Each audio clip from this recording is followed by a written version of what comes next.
Virtual summits are the most powerful online marketing tool available to grow your list, launch your platform, make more money, and create an impact in the world, even if you're just getting started. If you are ready to take your summit to the next level, then tune into the Virtual Summit Podcast with Dr. Mark T. Wade. Hi, I'm Dr. Mark T. Wade, founder of Virtual Summit Software and creator of the One Day Summit Formula. And I'm on a mission to help you, the summit host, get your summit out to the world in a powerful and impactful way. So let's get started. Hey guys, Dr. Mark T. Wade here, founder of Virtual Summit Software, and I am thrilled about this episode. I've got my friend here, Chandler Bolt, joining us. How are you doing today, Chandler?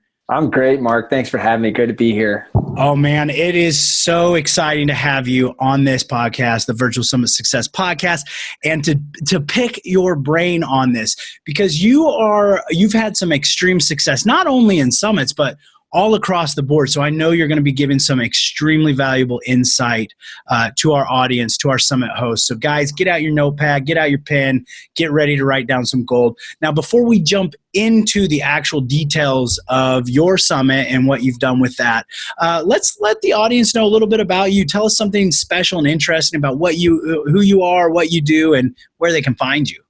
Cool. Yeah. So my name's Chandler Bolt. I'm originally from a small town in the middle of nowhere called Walhalla, South Carolina. College dropout, C-level English student that somehow now runs a company called Self-Publishing School. And we've taught thousands of people to write and publish their books. So Self-Publishing School is an online education program. We help people write and publish their book. I've done 6 books myself, including my most recent book called Published. And so kind of came all the way through that.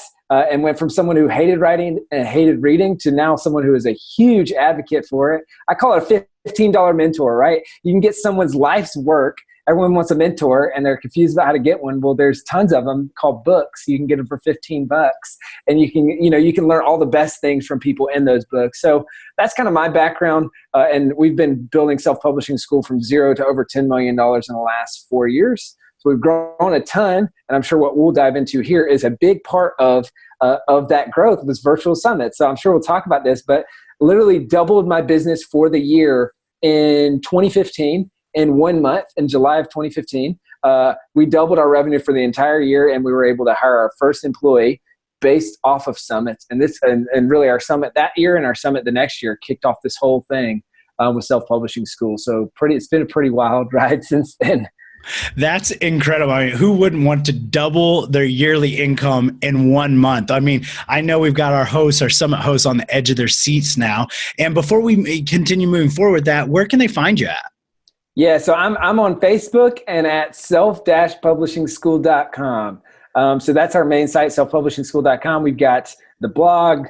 We've got a really awesome blog there, ton of helpful content there. And then I do have it's a Principles YouTube channel, like kind of a fun little side project. If you've read Principles by Ray Dalio. So it's kind of, my principles from going from 0 to 10 million plus in 4 years. So I do 2 videos a week there. And so there's my life principles videos on Tuesday and then my business principles videos on Thursday, Friday. And that's been a fun project. Just kind of like a give back for entrepreneurs who are looking, about scaling or just kind of life principles. That's awesome. And guys, if you want to access that, if you're in the car driving or at the gym right now, don't worry. You can go over to podcast.virtualsummits.com for the show notes. And we're going to link to Chandler's book and all of his social platforms as well. So you guys can follow him there. I know I follow Chandler and he's got amazing content that he's putting out all the time. And I love your videos on Facebook and YouTube, Chandler. I do. I enjoy those quite a bit. So let's jump into it. Let's talk about that Self-Publishing Success Summit. Can you give us a little bit of the background, like how you decided to do it, and then what was it? How many days? How many people? Like, just tell us some of the details with it. Yeah, so my friend Naveed Moazes, he was like, hey man, summits are doing really, really well. You got to do it. And I was hesitant at first, but he convinced me to do it. He said, I think it's really going to work for your business. I was like, what are you talking about? First off, what is a summit? And then how is this going to grow my business? This sounds like a ton of time and effort and all this stuff. But really, I mean, it did. I mentioned doubling the business, and it wasn't small numbers. I want to say it was It's funny. In prep for this interview, I was trying to think of what the actual numbers were. I want to say it was 330,000. It was somewhere between $300,000 and $500,000 in business within the first 30 days. So, I know that we had done I want to say $300,000 up into that point from January to July. And then in July of 2015, I'm pretty sure it was $330,000 in that 30-day window. And then this built our email list. We had an opt-in goal of, I think it was 10,000 leads, and we hit 25,000, or like, I think it was a little bit more than that. And then, so really it just kicked off. I mentioned we were able to hire our first employee, which is awesome. His name's Omer. He still works with us today. He's the man, and just has totally changed our company. And so all those things kind of came out of that. And then the big thing for me too was, I made all these connections. So I started, I got some pretty big names. We did it for 2 years. So we did 2015, 2016. And I had Gary Vaynerchuk on there, had Grant Cardone, had Jeff Walker, had Russell Brunson, had just like Ryan Levesque, ton of people on there. And it really helped there. But then, and I'm sure we'll get into this later, so I'm probably over answering your question, and then we can dive into like a bunch of different things. But one of the big things too was I was very intentional. I knew that I wanted to repurpose the content. So actually in every summit interview, I didn't say, hey, Chandler Bolt here. Welcome to the summit, day one. I've got Mark Wade here. I didn't do that. I said, hey, Chandler Bolt here. And joining me today is Dr. Mark Wade. And then I knew that I could pop a bumper on the front and do the summit. But then I also repurposed all those interviews. So we have a pretty successful podcast called the Self-Publishing School Podcast. And that's actually all the summit interviews. So I haven't done a single podcast interview. It was all summit interviews that we used, and we just took the audio versus the video, and then we released all those as podcast episodes. And people, it's a different medium, right? So now people get a lot of value out of those, and it's all because we first did the summit. This has been some amazing information. Now let's have a quick word from our sponsor.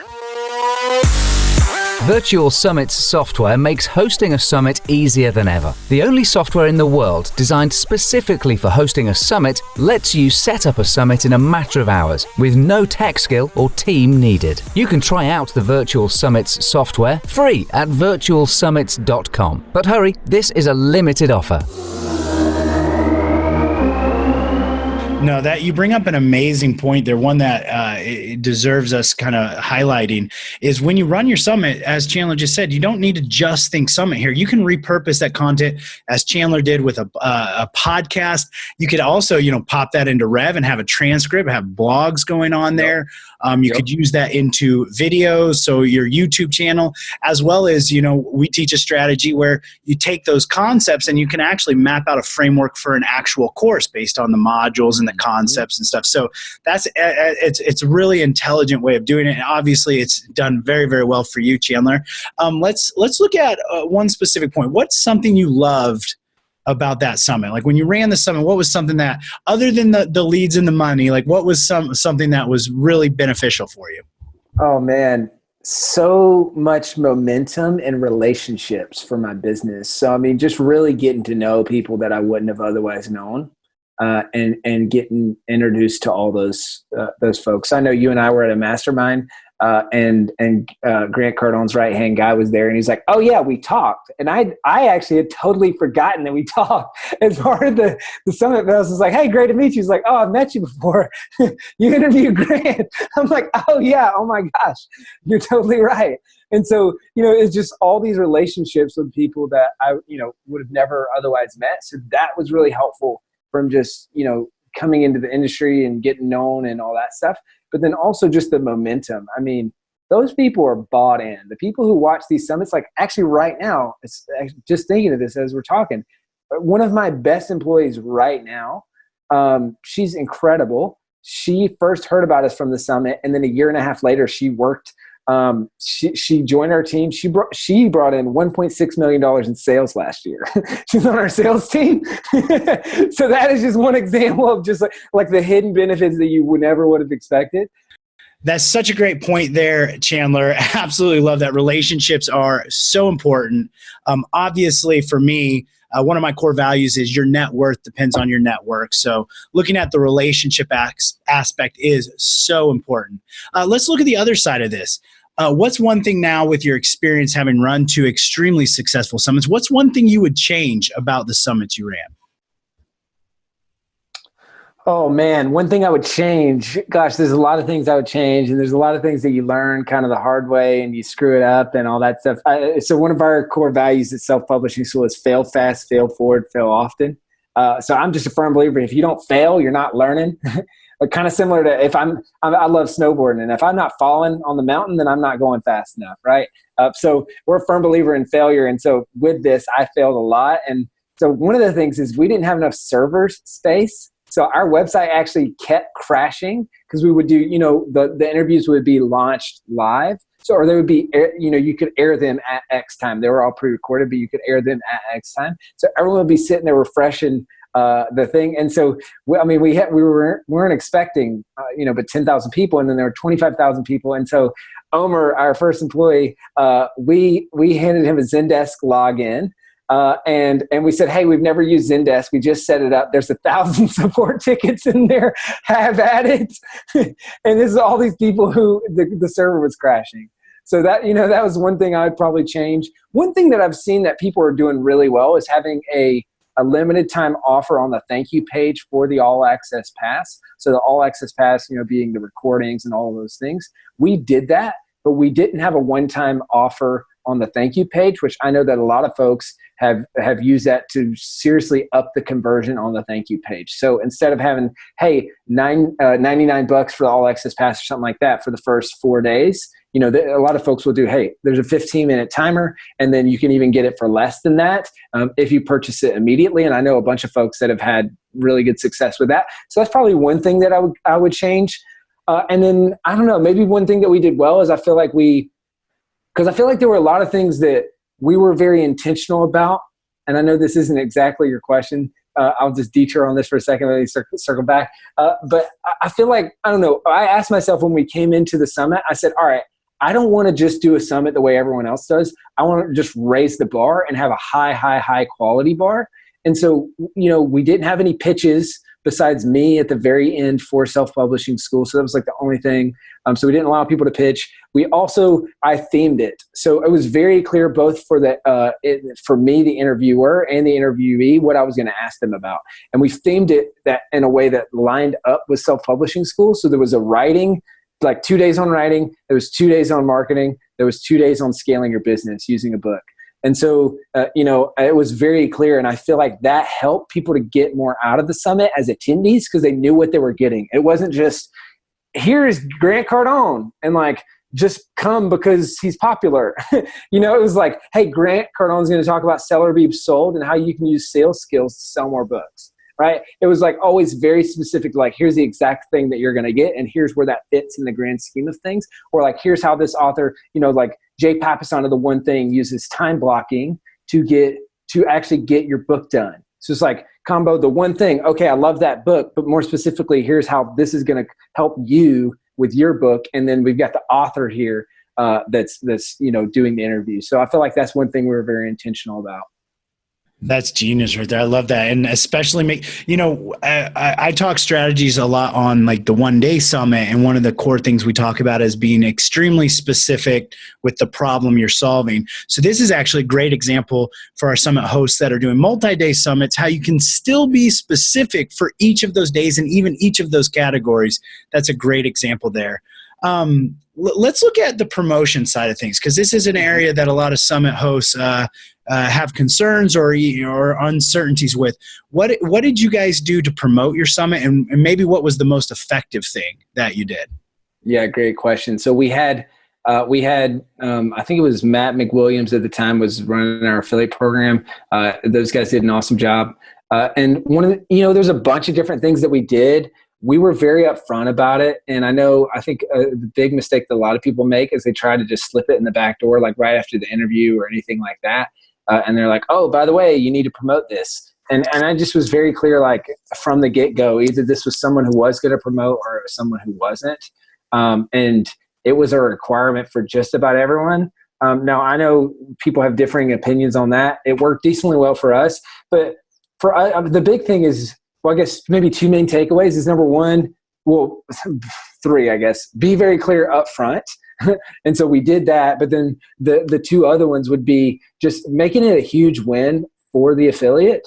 So, we said, hey, you're going to get, I think it was 40 or 50% off the all access pass, but then also a standard commission on self-publishing school. So, when you recommend people for the summit, it's a two-tiered thing. So, there was actually serious upside. And I think we gave them a 1-year cookie or something like that, where it's like, hey, if they buy anytime within a year, you're going to get credit. So making it be a legitimate win for them. That's one thing that we did well. Also on the getting people to agree to it, I always try to frame things up in the mindset of, or in the mind frame of like something someone already does or is familiar with. So I recognize that, especially when I was doing summits, people had no clue what they were, a lot of them. And so I didn't say, will you be on my summit? I said, hey, it's kind of like a podcast interview, except it gets way more exposure and people are watching via video. So any link that we drop below that video is going to give, you way more traffic than someone's listening on a podcast and they're like on the drive or in the gym and they can't just click. So it's like a more engaged audience and it's just like a podcast, except, lower risk or I forget how it's like, it's going to move more. So I was like, I always try to tie things back to why is it a win for them? Not just, hey, will you come do my thing? And so that's probably the second thing. And then the third thing is I've seen, this has been very much copied since then. I've been asked on a bajillion summits and a lot of them use this. I'm like, this looks exactly like my thing. But it was a one pager. It was just a very clean one pager. It's like, here's what the summit's about in 1 or 2 sentences. Here's what the target demographic is. Here's the affiliate details. Here's the dates. Here's the commission structure. Here's who to get in contact with, blah, blah, blah. Just all in one page, super simple. And I would attach that as a PDF. So now they could very clearly see, is this a fit for my audience? Is there upside that makes sense for me financially? And just, what are the next steps? What are the dates that I need to block out? And so it just made it very simple in that way. That's actually, that's genius. You're probably going to see that now 1,000 more times that we've just mentioned that. But if you have that available and you don't mind sharing it with the audience, I'd love to link to an image of that. But going even into that, you bring up a great point, which is kind of the how you contact the potential speakers. So you're sending them, a one pager with the details that they can just quickly look at. Can you tell us a little bit about like that email or what you would put in that email when you contacted them? Yes.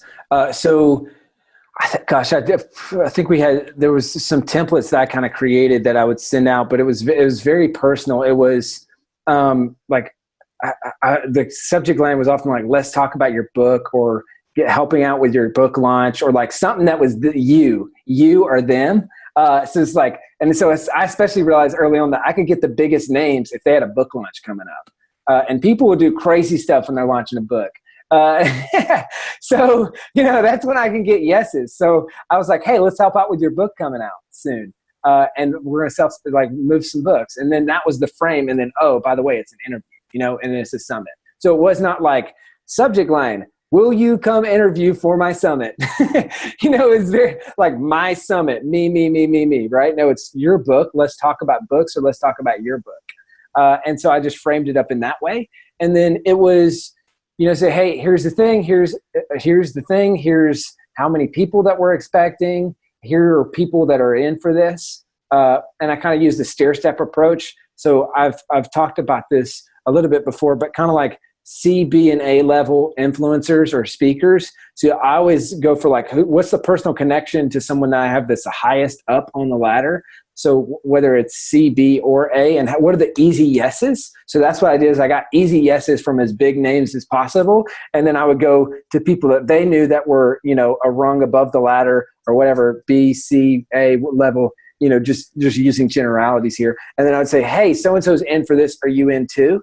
And so then that helped me kind of layer up. And then I was able to get my biggest names at the end when we already had a ton of momentum and a ton of recognizable names on the list. And I would always cater the list to people I would think that they would know. And then I would tell them very specifically what I wanted to interview them about. So it's like, hey, you've done a really good job of XYZ. of like, scaling using your book to drive a ton of sales for your service-based business. And I want to talk to you about that or something. So it wasn't just like, hey, can you come interview? And then lastly, it was like, hey, why this is like something that you've already done and do all the time, which is a podcast interview. And I might even say like, hey, you were on I saw you doing a bunch of podcast interviews. So this is just like that. And the good news is we're going to be able to, like it's way more engaged because they're via video, like kind of what I was saying a second ago. And then I think I made it, the call to action was very simple. It was like, I made it, it's kind of like a takeaway sale or like making it super easy for them. So it was like, literally this will only take 45 minutes. Just like reply to this email. Yes, that sounds interesting. I'll do all the heavy lifting. Like it'll be super quick. And I just like overemphasize, I'm going to go out of my way to make this an awesome experience and as little of your time as possible and all that. And just like a punchy email that makes it, a no-brainer for them to do it if it's a fit. That's some great insight. Now let's have a word from our sponsor. Be sure to check out the speaker management tool inside your virtual summit software, which lets you quickly and easily recruit and manage your speakers on your virtual summit, literally eliminating hundreds of hours of work. Get more information at virtualsummits.com. Dude, that is such gold right there. Like I'm over here taking notes because some of those things I'm like, that's genius. Going with this, like now, I mean, when you were first doing your summit, you were just getting started. You hadn't even hired your first person yet. Like if you were to do a summit now and you have a team, what aspects of that outreach, like how would you actually set that up with your team? Like the research, the contact, the initial contact, the follow-up, how would you kind of spread that out? Because I would imagine you wouldn't be doing all of that. Yeah. Great question. So yeah, if I were to reset it up from scratch, I would batch all the research and I would have like our C, B, and A list people, and I would have a top 20 that we're targeting. And then I would probably have, I'd have the general template that I could work from, but I would probably be in charge of sending out the first email because nothing pisses me off more than just getting this like obviously canned template from someone who I obviously know, like it's not that person that sent that. It's like, what an easy way to break trust, right? It's like, okay, cool. You had your VA send me this, like unsubscribe, delete, archive, all that stuff. So I would probably come there and then as soon as I get a yes, that's when it would probably pass off. So it's like, oh, awesome. Like, and sometimes I'll even be upfront about this. And this is probably how I approach it. Is like, perfect. Can you connect me with your assistant? We'll get this booked on your calendar. So I'm giving them permission to pass me off because sometimes people won't reply because they feel weird. They're like, oh, CC'd my assistant, and it, I don't know, like it is weird when you're not used to that. Like, oh man, it feels like I just got a stiff arm, and that's. But it's like, okay, look, you're busy, so if you can just intro me to your assistant, we'll get a time locked down. Again, want to make this as easy as possible for you. So that's probably how I would do it. So the part that I would be most involved with is the first email and the research. That's a great way of looking at it. And I think busy, especially high level busy entrepreneurs, they expect, that they're not going to sit there and answer all the emails just as you mentioned. So I think it's 100%. Totally doable. But I love how you talk about just being transparent up front with it. So they're like, oh, cool, great. You're going to put your assistant, my assistant. Awesome. With that, actually, like you've just got my mind going. I know like these ideas or questions that I want to ask you about. As far as the customer service side, okay, because you were planning for 10,000, you got 25,000. Like let's talk about the nightmare aspect. Like let's be fully transparent. Like what was some of the nightmare aspect of having that kind of influx, and then how could somebody prepare to take that on? Yeah, I mean, obviously the preface is that it's a great problem to have, right? If your worst problem from your summit is that you have too many people watching and too many support tickets, it's like, okay, that's a first world problem. So I think it's a good problem to have, but definitely a problem nonetheless. And we just weren't prepared. So, our response times were way too long on our tickets. We had frustrated people who were like, yo, what's the deal? Like, we can't watch this. And so one of the big lessons that we learned kind of from that and since then is measure twice, cut once. So just how, if you have a customer support team, the most important thing, especially in a summit when you got a bajillion interviews happening, is check every single link. Because if you're drowning, it's like you've got a team that's drowning and then you just pour more water on them, right? By sending a link or sending an email with the broken link. It's like now they're going to get, if you got 10,000 people, they're going to get like 2, 3, 4, 500 emails back from that saying, hey, link doesn't work. And we definitely screwed that up. So before every email, checking incognito window, like now it's this habit for me. Anytime I send any email or anything to other people, I'm checking incognito window. Just making sure that, and we train our people that as well, is just, hey, make sure you take that extra step before you click send. Because we've just had enough times where our customer support and student success team are like, yo guys, WTF. Like I got 350 support tickets over here because you didn't check the dang link. So it's just like, that's probably one of the biggest things that we learned. Well, to dive in that, just for our summit hosts that maybe aren't familiar or don't understand, why did you say you check it in an incognito window? Yeah, because you might be logged into WordPress and your student or your viewer, your summit viewer is not.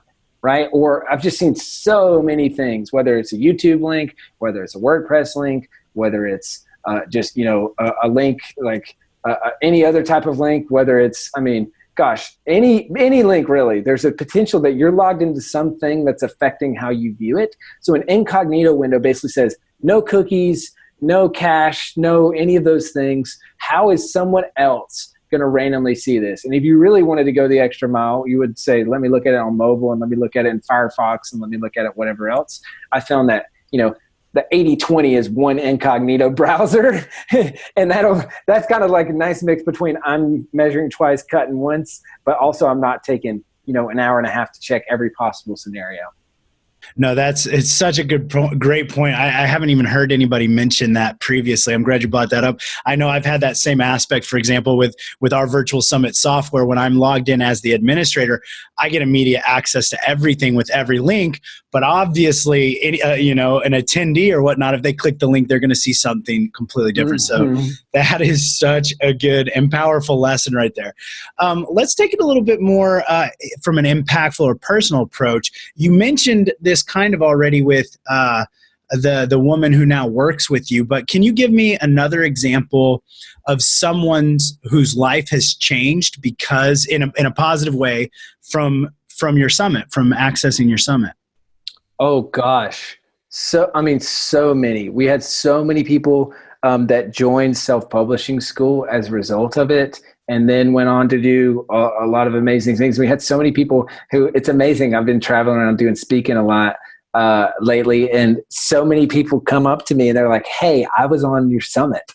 And so just to see that personal connection, and there's, obviously the Omers and the Lisa's of the world that have come on to work at self-publishing school, become coaches at self-publishing school. So it's kind of that ripple effect of like people who wrote their book just from the summit, people who became students and then employees, or people who became employees. So it's kind of like this circle of life that I always talk about from a business perspective is really cool. Is when you own a business, you're able to change the lives of your customers, you're able to change the lives of your employees, and then you're able to change the lives of a whole nother group of people in the sense of like, we take the outflow of some of our profits and like, go into nonprofits, we build a school through Pencils of Promise. We're building houses through News Story. Like there's just all this kind of outflow that happens in 3 different directions, which is kind of really cool. Now let's have a quick word from our sponsor. With the Ever Summit feature inside the Virtual Summit software, you can rerun your summit as if it were live, ongoing forever with one click of a button. This now lets you continue to use your summit forever, bringing in qualified and engaged leads every month into your business. Get more information at virtualsummit.com. Yeah, this is one of my favorite questions to find out about when I talk to summit hosts, people who've hosted summits, because for me, it's one of the main drivers for me. I look at it as, virtual summits allow people who are suffering to get access to the solution from experts that they may not have otherwise had the opportunity to get. Mm-hmm. And this is a perfect example of that. So that's awesome. Let's talk about the technical aspect. We talked about like customer support nightmares, but let's talk about, how did you build this out? What was good about it? And what was like, never again? Yeah, we needed your software. Because, it was just, from a technical perspective, we just redneck rigged this thing together, bubble gum and duct tape. It was just, I think it was Wishlist member. We had a WordPress site. We had someone working on it, but it was just a nightmare with how many pages we had. It's probably the whole reason you created the software in the first place is like, all of your pages are going to basically be the same. So like, why don't we just be able to toggle and then boom, boom, boom, boom, boom. Do you want this to open here, close here, all that?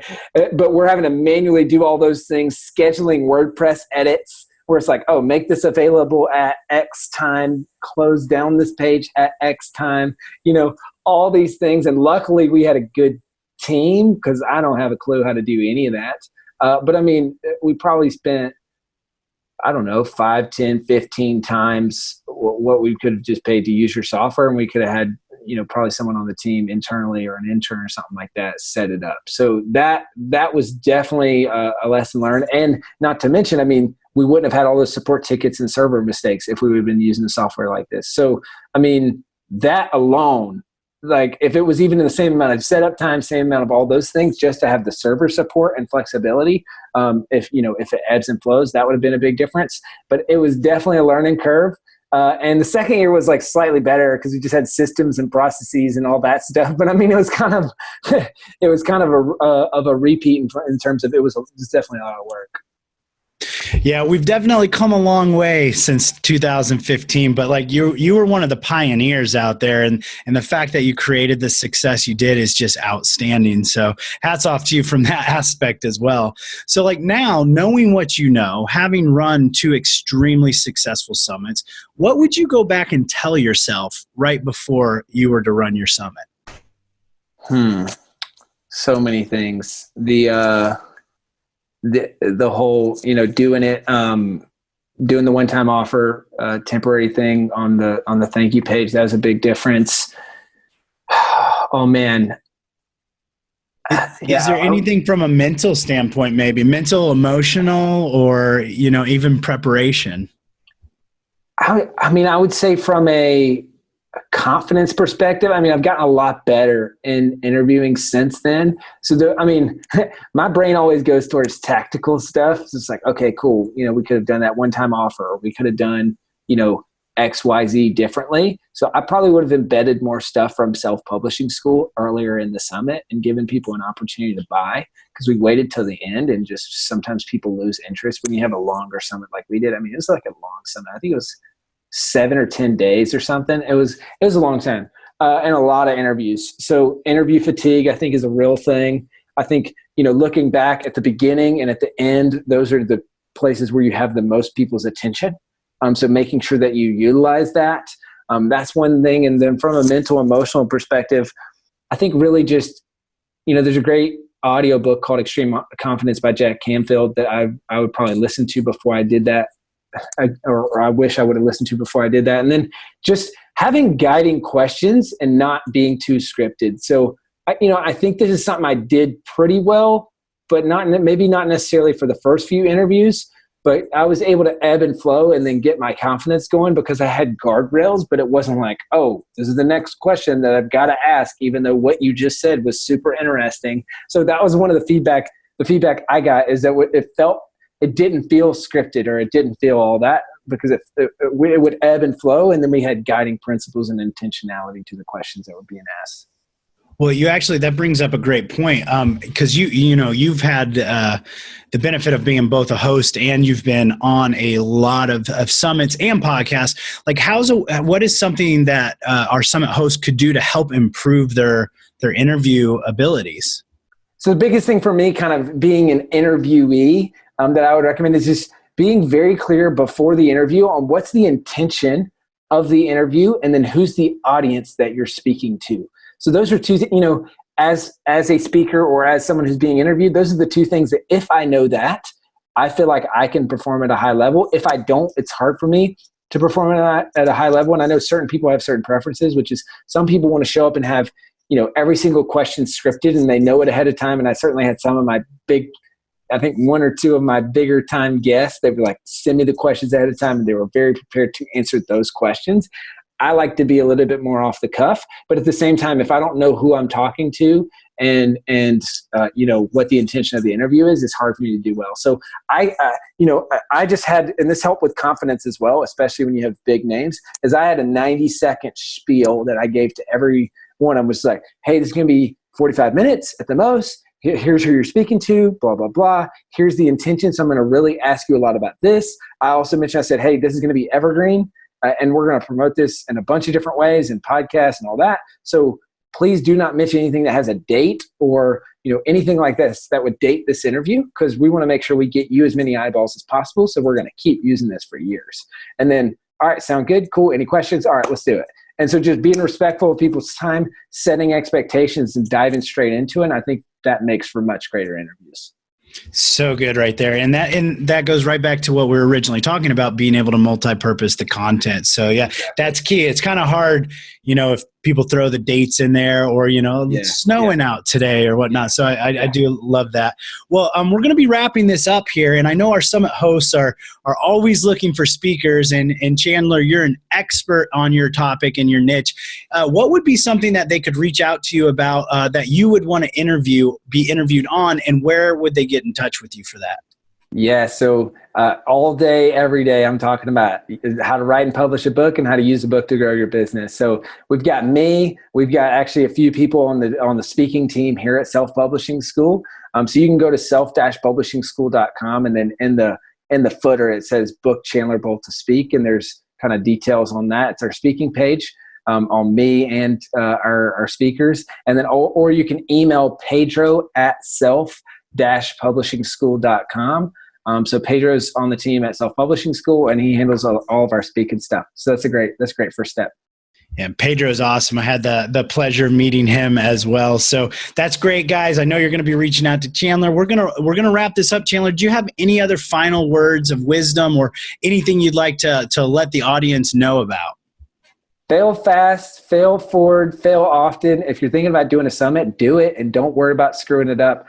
I certainly screwed it up a lot, but then there were a lot of things that did really well. So that would be my biggest piece of advice. If you're thinking about writing a book and we can help you, head on over to self-publishingschool.com/free.